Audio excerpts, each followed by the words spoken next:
So yeah, we're back real quick to talk about some of the other peace treaties in terms of settlement for the other Central Powers that sort of were not victorious in World War One. So pay attention. This should be pretty brief. All right, Austria-Hungary. We know that Austria-Hungary from our last set of notes sort of disintegrated, or not necessarily disintegrated, but split into two republics. All right. So actually, when Austria was on the verge of defeat in the war, the Habsburg Empire disintegrated, and the various nationalities, as we talked about, declared themselves independent, and Austria and Hungary sort of separated. So this is the treaty that's just dealing specifically with Austria, this Treaty of Saint Germain. All right, and basically, you see the different land uh, that was sort of redistributed that was part of Austria. You have Bohemia, Moravia. And these were like your wealthy industrial provinces, and they had huge populations, over 10 million.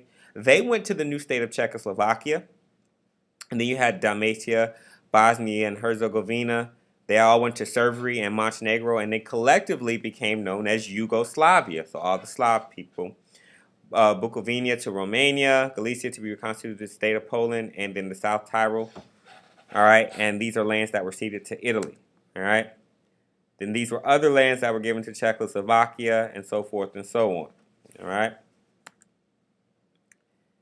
Now, this was, excuse me, I'm sorry. This was a treaty given to Hungary. All right, Treaty of Trianon. All right, you had Austria and Hungary. Both treaties contained the League of Nations Covenant.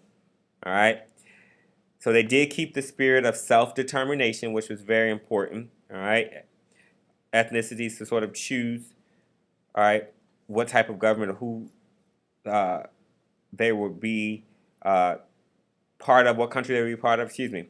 More people were placed under governments of their own nationality ever before. All right.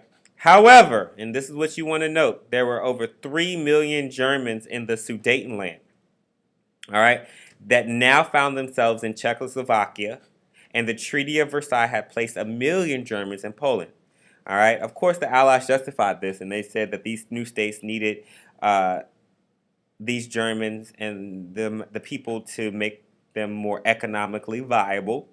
And of course, this is going to later on give Hitler an excuse to begin territorial demands on the country, on these countries during pre-World War II and thereafter. All right, both of these treaties left both Austria and Hungary with serious economic problems, and Austria sort of diminished into a small republic, went from 22 million to 6.5 million. All right, and of course, like you saw earlier, most of the industrial wealth had been lost to Czechoslovakia, and Austria faced severe economic crisis that had to be helped out by loans from the League of Nations. Hungary's population reduced from 21 million to 7.5 million, third of the population. The Treaty of Sèvres, all right, Turkey lost eastern Thrace. The straits, which were the exit from the Black Sea, were to be permanently open. This is key. All right, the loss of so much territory to Greece, specifically Smyrna, on the Turkish mainland, outraged Turkish national feelings. All right, so Turkey lost a lot of land. All right, and they felt as if their self-determination, the Turks felt self-determination was being ignored. So they're going to lead this revolt led by Mustafa Kemal, and they're going to reject the treaty and chase the Greeks out. Now this is going to cause the Allies to rethink this settlement, and they're going to revise it with the Treaty of Lausanne, all right, where Turkey regained eastern Thrace to successfully challenge this Paris peace settlement. Very important, all right.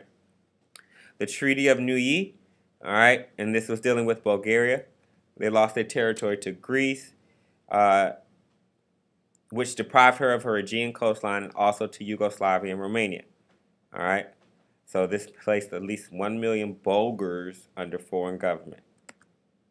So the peace settlements, they divided Europe into states that wanted to revise the settlement. All right, Germany being the main one that wanted to revise. The USA is going to fail to ratify the settlement and never join the League of Nations. Italy felt cheated because she did not receive all of the land promised to her in 1915. And of course, Russia was completely ignored. All right, the powers did not want to negotiate with the Bolshevik government. And Germany was temporarily weakened, but later on is going to gain enough economic viability to challenge certain terms, economic and political and military. All right. So there you have it.